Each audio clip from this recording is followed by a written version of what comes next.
This one hits close. My mom works in an office, so I know how real this stuff gets. This isn't just a story for clicks, it's a story about built on real situations. This here, so people recognize patterns, protect themselves, and stop blaming themselves. All names, companies, and places have been changed, but the feeling you're about to hear, it's real. I knew something was off the second I walked into the conference room and saw the coffee already poured. Tanya never poured coffee. Not unless she was trying to soften the blow before shoving someone off a cliff with a smile. The blinds were half closed, the lights too warm. There was this weird, almost theatrical stillness to the room, like everyone had rehearsed a scene I hadn't read the script for. My chair was angled toward the window, not the door. Power move. The kind that says, "We're going to box you in and make it look like hospitality." I sat down anyway, quiet, steady, and for a moment, I watched her. Tanya wore that soft, stretched smile HR people keep in their top drawer next to the branded pens. The one they use when they're about to gut you politely. That was her gift, making surgical strikes feel like spa days. She slid the paper across the table like it was a menu. "Just a quick formality," she chirped. "This makes it easier for everyone. Looks better for you, too." I didn't blink. I didn't nod. I just read it. A resignation letter, pre-filled with my name, date, and job title already in place. Not even a blank space for input. It was written like the past tense had already happened, like I'd already walked out and they just needed me to put the final puzzle piece in before sunset. I looked down again and saw the faint gray text in the document header. Tanya must have copied the file from an internal template. She'd forgotten to remove the comment tags. "Strongly advise her to sign today." I looked up and smiled, just enough to make her lean in like she'd won something. If you're listening to this right now, do me a favor. Hit that subscribe button and like the video. It helps more than you think. And frankly, it keeps stories like this from being quietly buried. Trust me, the ones who win are the ones who watch closely and document everything. Back to Tanya. That coffee she poured? Still steaming. Her hand? Still hovering near the handle like she wasn't sure if she needed to pick it up or not. She thought I'd react. Maybe cry or fight or ask why, but I'd spent 7 years reading contracts like love letters. I knew what not reacting looked like in power plays. It looked like control. So I signed. Slowly, calmly, one stroke at a time. Not because I agreed, because I understood. Because I already knew what came next. See, I wasn't just any cog in the machine. I was the one they called when compliance got messy. Missed deadlines, outdated contracts, suspicious vendor onboarding, or, oh God, legal can't know about this yet. Panics that always landed on my desk when they needed cleaning without fingerprints. They called me the fixer. I kept timelines clean, change logs immaculate. My hands were all over Velvra Systems' federal filings. Every procurement review, every third-party audit, every policy approval tied to our Virginia defense contracts. I didn't care about glory. I cared about traceability. Every doc signed, every exception noted, every deviation flagged and filed. Even the quiet ones, especially the quiet ones. And somewhere in that process, they forgot something dangerous. I never stopped documenting, even when the fires were out. Even when they thought the cleanup was done, especially when they tried to shove things under the rug. Tanya used to laugh about it. "You must sleep with one eye open," she'd say, joking over team drinks or during end-of-quarter debriefs when I flagged yet another backdated document. I'd laugh too, but she never knew the truth. I didn't sleep much at all, and when I did, I slept like someone who knew where every signature trail ended. That resignation? It wasn't my ending. It was my receipt. By February, the air in the office shifted. Not dramatically, just enough to make the hairs on the back of my neck rise whenever Tanya passed my desk without eye contact. The language changed first. Suddenly, everything was efficiency-focused, lean operating, cost-conscious. Cute little euphemisms HR uses before they toss you in the shredder and hand you a cookie on the way out. They'd done this dance before. This wasn't my first restructuring. Just the first time I'd seen them dress it up in PowerPoints with floating buzzwords and fake smiles at the town hall. I didn't need a meeting to know what was coming. My director, Brent, who used to ping me for every policy deviation, every audit exception, went quiet. No more Thursday check-ins. No more, "Can you vet this language?" messages.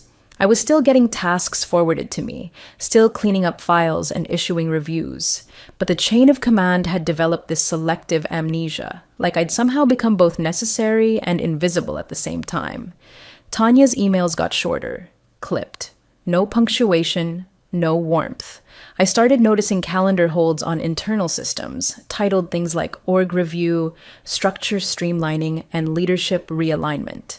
The attendees, always HR, finance, and, this is the part that really rang the bell, outside counsel. Not internal legal, not compliance. Outside counsel means two things: plausible deniability and expensive decisions. I wasn't invited to any of them. That was the tell. You don't cut someone like me with compliance. You cut around me, then ask legal to mop it up after the blood dries. So I opened the folder I kept stashed away on my personal drive. One I'd started after the last time they tried to shortcut me out of a proper severance.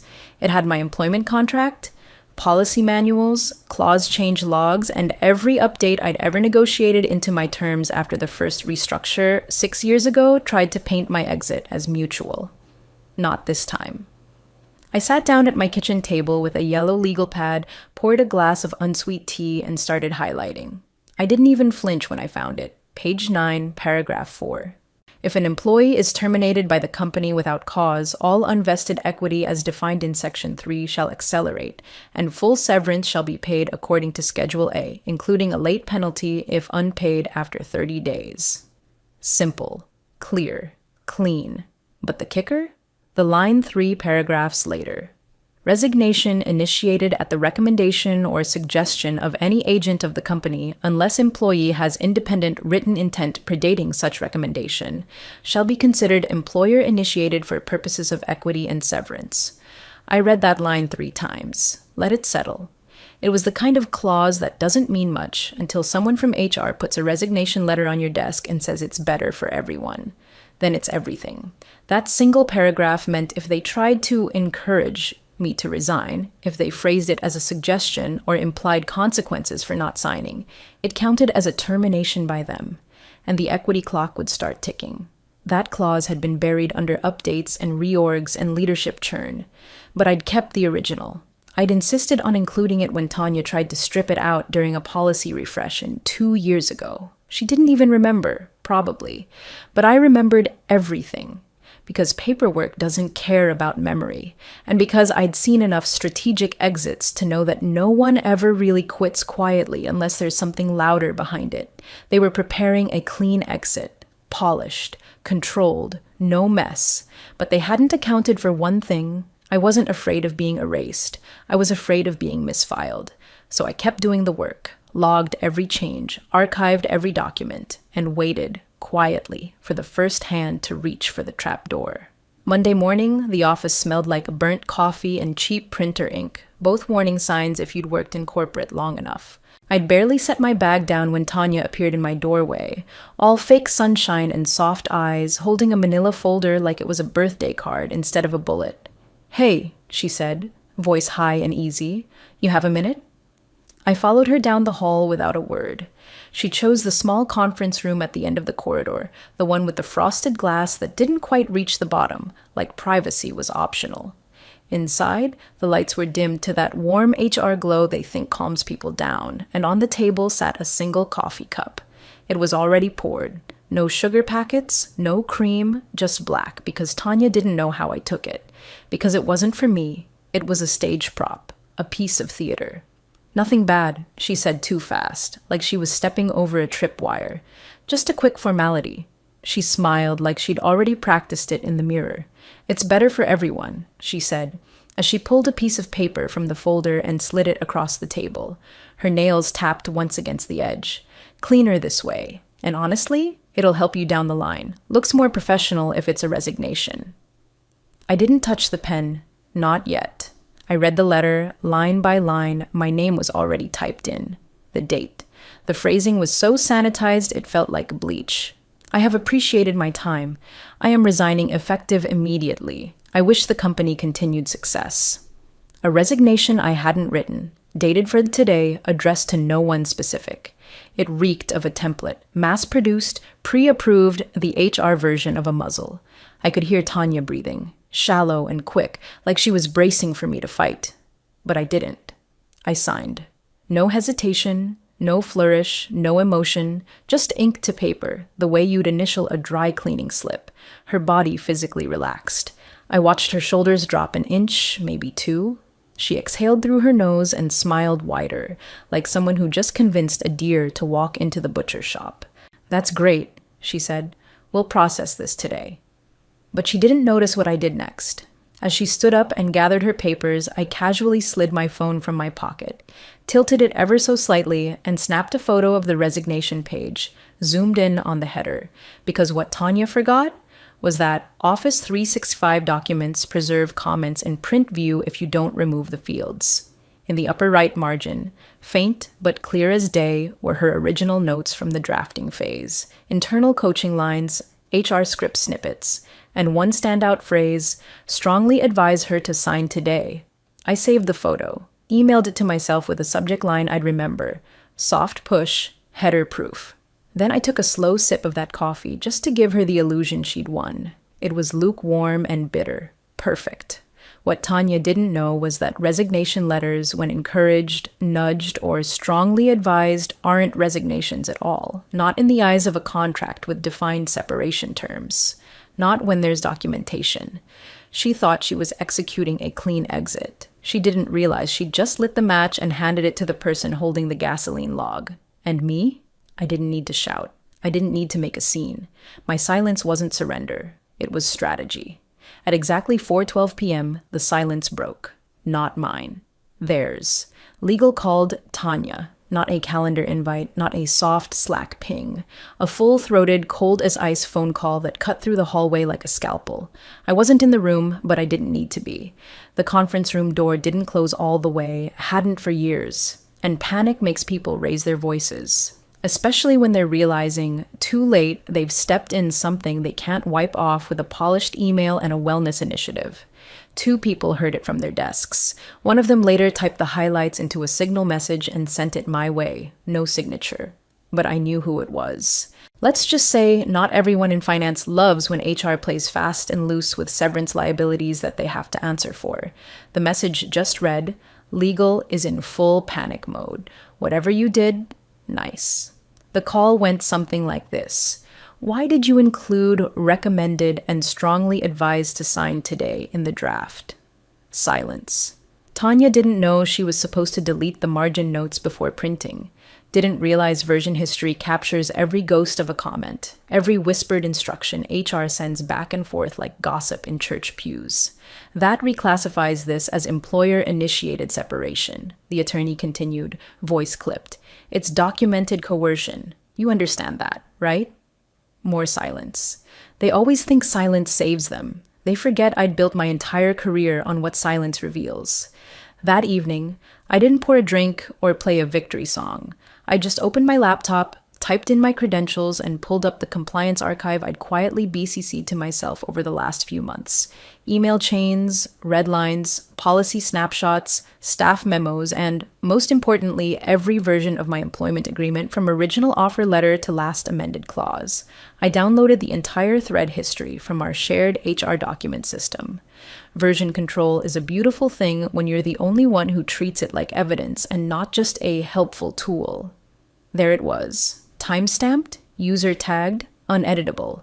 Tanya had copied the resignation template from a folder titled Exits, Soft Language, and then, line by line, stripped out the usual voluntary phrasing. She inserted herself, "Looks better for you," and "strongly advise her to sign today."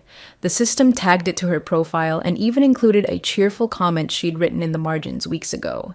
"Make sure this one doesn't come back on us like Q3. That comment alone was a gift. It implied this wasn't the first time. It wouldn't be the last, but it would be the one that cost them. You don't need to scream when you have the receipts. You don't need to argue when the metadata does it for you. By the time I backed up the files onto 2 external drives, one personal, one for counsel, I could almost feel Tanya pacing in her kitchen, replaying the call in her head, wondering if she could fix it with an apology or maybe a quiet HR memo to legal. She couldn't. There's no such thing as an off-the-record resignation when you write the record yourself. She'd tried to do what HR always does, keep things soft, unspoken, off paper, but this time, they left ink trails, and I was already holding the highlighter. Velvra's counsel moved fast, but not fast enough. By Tuesday morning, they'd already started rewriting history. I saw it in the access logs. Document permissions revoked, folders renamed, internal chat messages disappearing like ghosts. A digital purge, frantic and late. They were trying to close the barn door after the horse had filed for whistleblower protection. I wasn't even mad. I was impressed by how fast HR pivoted to their favorite fairy tale. She chose to leave. No harm, no foul, no obligations. Just a graceful exit stage left, as if I'd decided to float away mid-quarter with no warning, leaving behind unclaimed equity, an airtight severance clause, and 7 years of built-up PTO like breadcrumbs in a forest. But the thing about fairy tales? They don't hold up in audit logs. Tanya built that resignation letter in a shared cloud workspace because HR people, no matter how seasoned, love templates. They love clean fonts and pre-approved scripts. They love copy-paste. What they hate, what they always forget, is that shared documents carry memory, not just content, activity, every keystroke, every draft, every hand that touched the file. I opened the document in offline mode. Then I opened the version history. It was like watching a slow confession unfold line by line. The first draft? A shell. Standard resignation form. Then Tanya added a line. Looks better for you.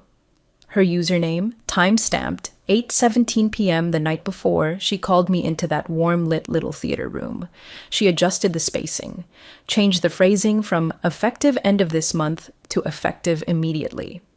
Then she added a phrase I recognized from an old HR exit memo. Resignation is the cleanest option to preserve future references and internal relationships. Corporate speak for please don't make us pay you. 2 versions later, she pasted a line straight from an internal HR script, identical wording from a previous reorg case I'd archived when legal flagged it as questionable, encouraging voluntary resignation to reduce payout exposure. They tell on themselves without knowing it. And now, thanks to Microsoft's document retention features, Tanya's clean exit had more fingerprints than a crime scene. You can't undo version history. You can only bury it, and I'd already exhumed it, zipped it, and sent it to my attorney. At 10:23 a.m., I saw legal access the file. At 10:46, they downloaded the history. At 11:02, Tanya went dark. No emails, no meetings, not even a ping on Teams. Because once legal saw the audit trail, every edit, every word, every change, they couldn't unsee it. And once legal can't unsee something, the company can't pretend it never existed. The original file was labeled voluntary exit, my name, final.docs. But the truth was in the layers beneath, in the changelog, in the way she rewrote the ending of a story I never agreed to tell. And while they scrambled to realign their narrative, I reread the clause from my contract, the one that didn't care how HR felt, or how Tanya smiled when she slid that paper across the table. It only cared about classification, voluntary or company-initiated. That one line in my agreement didn't need proof of intention. It just needed documentation of pressure. And now, thanks to Tanya's shortcuts, I had a digital receipt that screamed it louder than I ever could. She'd tried to create a clean break. Instead, she gave me a binding one. By 9:07 a.m., Wednesday, the email went out. Internal legal looped in finance, flagged urgent. Subject line, employment contract, section 7.4 review required. Inside, my clause. The one they all skipped past during onboarding because it was tucked beneath equity schedules and non-compete terms. The one Tanya forgot about entirely when she poured that fake coffee and asked me to sign my name under hers. The one they didn't expect I'd enforce because I didn't bark in meetings or throw tantrums when younger hires got my budget. But that clause, section 7.4b to be exact, had teeth. And now those teeth were in finance's neck. They pulled up my contract and read the section out loud. Not because they didn't believe it, but because no one wanted to be the first to say it was real. Out loud made it harder to ignore. Should the company initiate termination without cause, counsel read, slow and flat, the following shall immediately apply. Accelerated payment of all earned and prorated severance as detailed in Schedule A, full vesting of the next scheduled equity tranche regardless of calendar eligibility, and an automatic penalty fee of $75,000 should payment fail to be issued within 30 calendar days of execution. No interpretation, no wiggle room, just bullet points. Brutal, binding bullet points. The kind of clause they'd let through years ago because no one expected me to last long enough to use it. Back when I was a safe hire, too practical, too by the book, too quiet to ever weaponize paperwork. But paperwork is patient, and Tanya had rushed me. Sign today, not tomorrow. Not when you're ready, today. And because I'd signed under that pressure and saved the evidence that it was encouraged, not initiated by me, the 30-day clock was already ticking. Day one had started the moment she slid that paper across the table with a forced smile and a shaky hand. Finance didn't argue. They didn't question. They just sat there, probably blinking at each other in silence, calculating numbers that now had legal deadlines attached. HR had built the trap to skip a payout. They didn't notice the landmine underneath it. By pushing me into voluntary resignation, they triggered every word of that clause. They'd gone too far with the language, too eager with the timing, too clever for their own good. That's the thing with clever. It only works if no one's watching. And I had watched everything. Meanwhile, I was sitting on my porch back in Charlotte, sipping coffee Tanya would have never known how to make, reading emails forwarded from my attorney's assistant with the kind of detachment you feel when a house of cards falls. Slow, then sudden, then over. At 10:22 a.m., my attorney sent me a brief note. Confirmation, legal acknowledged clause application, preparing letterhead for reclassification notice. Will copy you when sent. That was the moment it turned. Not when Tanya smiled. Not when I signed. But when they realized the trap wasn't mine, it was theirs. And I was just the one who read the instructions. Thursday morning, the letter went out at 9:01 a.m. sharp, black ink on pristine white, firm as stone. No frills, no monologue, just the law, printed clean on my attorney's letterhead. Polite. Lethal. We attached everything. A PDF of my employment contract with the relevant clause highlighted in yellow, a direct export of the version history from the resignation doc. Screenshot of the visible margin note, strongly advise her to sign today. A scan of the signed document with full metadata tags. And, just for good measure, the original HR script Tanya plagiarized from the email went to 4 people: lead counsel, deputy GC, finance director, and Tanya. CC'd, not blind. I wanted them to see each other. Wanted them to feel the collective breath being held. Beneath the closing signature, right below the courtesy line from my attorney, was a single sentence I'd written myself. Please confirm status for payout and equity vesting schedule per terms of company-initiated separation. It wasn't a question. It was a fuse. Then we waited. 2 hours and 12 minutes later, the reply came. Not from Tanya. She'd been smart enough to shut up. Not from the deputy. Too exposed. It came from the lead corporate counsel, the one who only signs his name when something is absolutely, undeniably real. Subject. Separation. Classification. Body. Reviewed. You are correct. That was it. No qualifiers, no delay tactics, no softened phrasing like appears valid or pending internal confirmation. Just those 4 words, cutting through months of corporate smog with the weight of a gavel. Reviewed. You are correct. I read it twice. Not because I didn't believe it, but because in that moment, the entire balance of power shifted. Tanya's story, her fake smile, her helpful language, the friendly trap she tried to wrap in HR tinsel, was over. Invalidated. Legally erased. They couldn't take it back. That one line turned her clean resignation into a formal company-initiated termination, which meant my severance wasn't optional. My next equity tranche? Immediately vested. And if they didn't wire the full payout within 30 calendar days, that $75,000 penalty kicked in like a landmine they buried themselves. I didn't respond right away. I let them sit with it. Let them stare at the inbox, wondering what else I'd archived, what else I'd documented, what else they'd overlooked while assuming I'd go quietly. The legal team didn't realize what they'd handed me. Not just a payout, not just equity, leverage, because from that moment on, they couldn't spin the story. Couldn't hint to future employers that I'd resigned under unclear circumstances. Couldn't whisper off the record that I was resistant to change or not a team player. Their own counsel had written my record for me.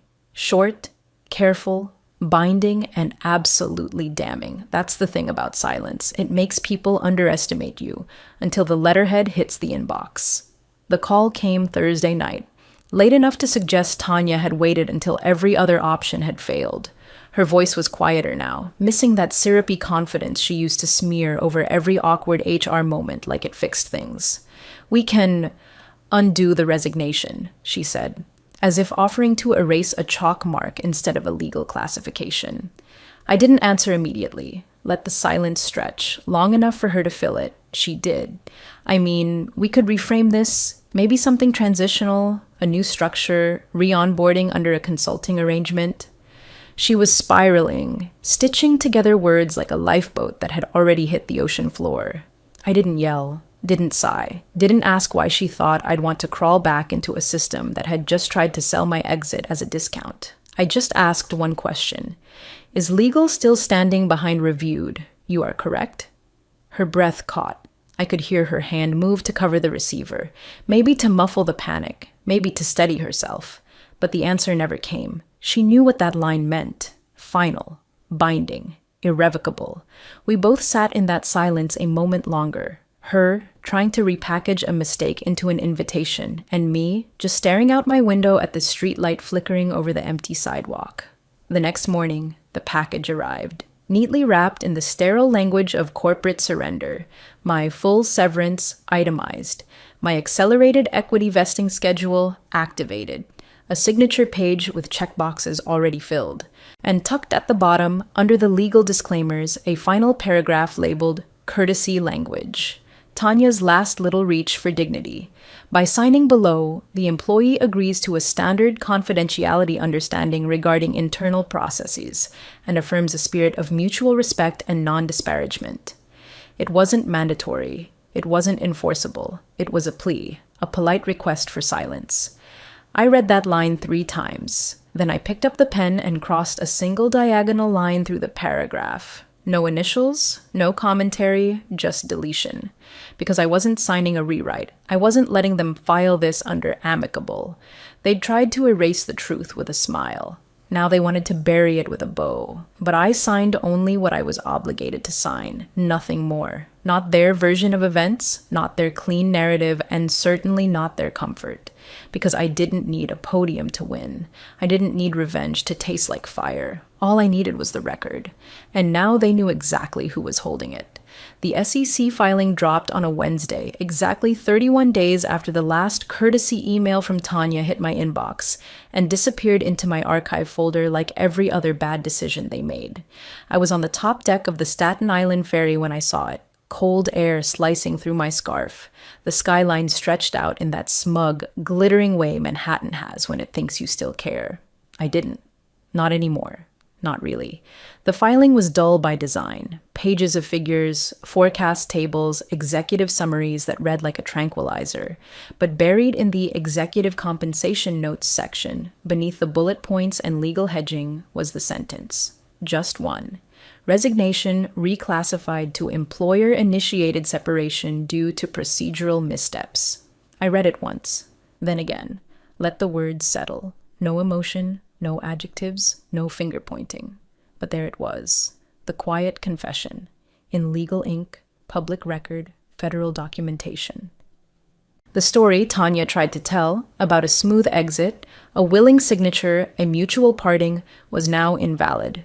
Rewritten not by me, but by the company itself. Submitted under penalty of perjury. Reviewed by attorneys, signed by the CFO, and now filed into the great American archive of corporate accountability. It wasn't a headline. It wasn't a lawsuit. It was quieter than that. But in my world, that line was the verdict. A friend from legal, one of the few who still knew how to text like a human being, messaged me 2 minutes after the filing went live. That one line probably cost them $680K. Hope you're somewhere warm. I sent back a thumbs up emoji and nothing else. No gloating, no follow-up, just acknowledgement. Let the record speak. I stayed on the ferry a while longer, letting the wind whip across my face. Below deck, a couple was arguing softly in front of a pretzel stand. A man behind me sneezed. Life moved on. But Velver Systems? They'd spent weeks trying to pretend I walked out willingly. Now they were on file admitting they'd tripped over their own shortcut and handed me everything they thought they'd withheld. It wasn't personal anymore. It was procedural. Paperwork didn't care about office politics or HR whispers. It just did what it always does. It waited. And then, when the time was right, it told the truth. Quietly. Permanently.